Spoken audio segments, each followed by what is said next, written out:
biasa, Spotlight akan menayangkan berbagai peristiwa yang terjadi dari mulai tanggal 28 Oktober hingga 1 November di tahun yang berbeda-beda dalam segmen Momen Minggu ini.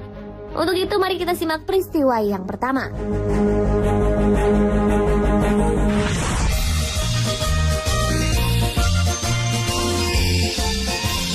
Peristiwa penting yang pertama adalah Sumpah Pemuda. Sumpah Pemuda adalah satu tonggak utama dalam sejarah pergerakan kemerdekaan Indonesia. Ikrar ini dianggap sebagai kristalisasi semangat untuk menegaskan cita-cita berdirinya negara Indonesia. Perwakilan dari perkumpulan-perkumpulan pemuda daerah bertemu di Jalan Keramat Raya 106 Jakarta untuk berunding. Sumpah Pemuda menegaskan cita-cita akan ada tanah air Indonesia, bangsa Indonesia, dan bahasa Indonesia. Berikut ini adalah bunyi Sumpah Pemuda sebagaimana tercantum pada salah satu bagian Museum Sumpah Pemuda yang penulisannya menggunakan ejaan Van Ophusen. Pertama, kami putra dan putri Indonesia mengaku bertumpah darah yang satu, tanah Indonesia. Kedua, kami putra dan putri Indonesia mengaku berbangsa yang satu, bangsa Indonesia. Ketiga, kami putra dan putri Indonesia menjunjung bahasa persatuan bahasa Indonesia.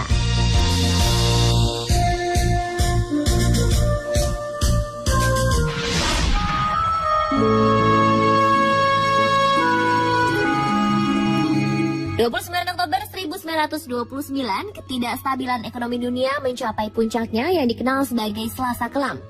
Sebanyak 16 juta saham diobral di bursa Wall Street, New York. Saat itu miliaran dolar Amerika Serikat raib seketika. Alat pencatat transaksi saham terlambat berjam-jam karena tingginya frekuensi perdagangan. Kepanikan di Wall Street ini berawal dari aturan pasar bebas yang diberlakukan Presiden Herbert Hoover. Akibatnya spekulan merajalela, utang-utang dihapuskan, dan jumlah pinjaman bank melampaui ketersediaan likuiditas. Selasa Kelam menandai awal era depresi besar yang juga disebut zaman Malaysia. Sebagian besar Bank Amerika Serikat yang menginvestasikan dana simpanan nasabah mereka di bursa saham terpaksa tutup. Banyak perusahaan yang juga akhirnya tutup. Angka pengangguran membumbung tinggi dan demonstrasi menuntut revolusi sosial digelar di seluruh penjuru dunia. Kekacauan ekonomi diikuti kekeringan dan badai pasir sehingga sektor pertanian yang biasanya tidak terkena dampak krisis ekonomi juga terhantam. Periode kelam ini berakhir ketika Jepang menyerang Pearl Harbor pada 1941. Keputusan Amerika Serikat untuk terlibat dalam Perang Dunia II menimbulkan gairah dalam industri pertahanan.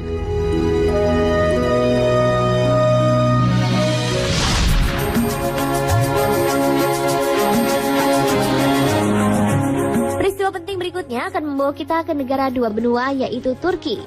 40 tahun yang lalu, tepatnya pada 30 Oktober 1973, pemerintah Turki meresmikan pengoperasian jembatan Bosphorus 1 yang menghubungkan Eropa dan Asia. Jembatan ini membentang sepanjang 1,7 km di atas Selat Bosporus yang memisahkan Istanbul atau yang dulu disebut Konstantinopel dari daratan Asia Kecil. Jembatan Bosporus 1 atau Bogasiki dibangun di daerah Ortaköy, Eropa, dan Beylerbeyi, Asia. Jembatan ini menggunakan model suspensi dengan tiang baja. Lebar deknya 39 meter dan ketinggiannya dari permukaan laut 64 meter. Jembatan Bosporus diresmikan Presiden Fahri Koruktuk dan Perdana Menteri Naim Talu hanya sehari setelah perayaan kemerdekaan Turki ke-50.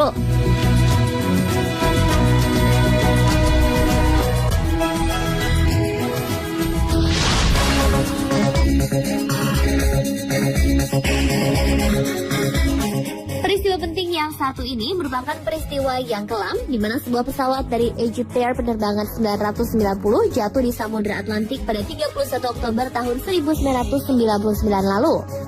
Kecelakaan tersebut menewaskan semua penumpang yang berjumlah 203 orang dan awak kapal 14 orang.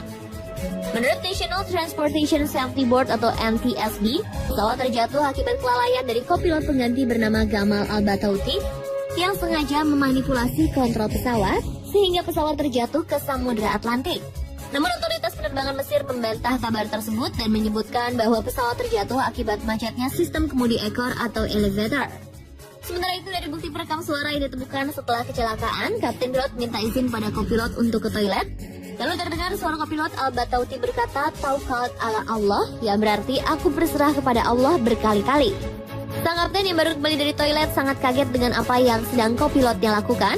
Lalu ia berjuang menaikkan pesawat, sementara kopilot tetap mengontrol pesawat turun hingga CVR dan VDR berhenti merekam dan pesawat jatuh ke Samudra Atlantik.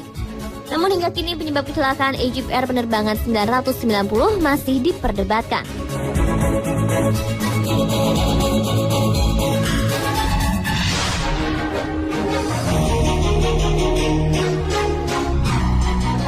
Hari ini tepatnya 1 November 1897, 116 tahun yang lalu adalah hari di mana klub sepak bola Juventus FC resmi didirikan.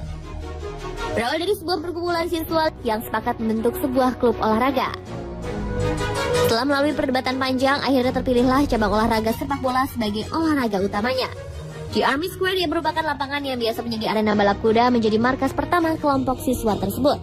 Masuknya Edoardo Agnelli sebagai presiden klub menjadi titik kebangkitan Juventus. Pendiri perusahaan otomotif Fiat inilah yang kelak menjadi penyokong setia Juventus. Besaran Juventus memang kian besar di bawah kepemimpinan Agnelli. 5 tahun usai perangkus Scudetto kedua, Juventus mencapai salah satu periode emasnya. Dari 1930 hingga 1935, tahta Juventus tak pernah digeser klub lain. I Bianconeri menjadi klub Italia pertama yang mampu meraih 5 gelar secara berturut-turut.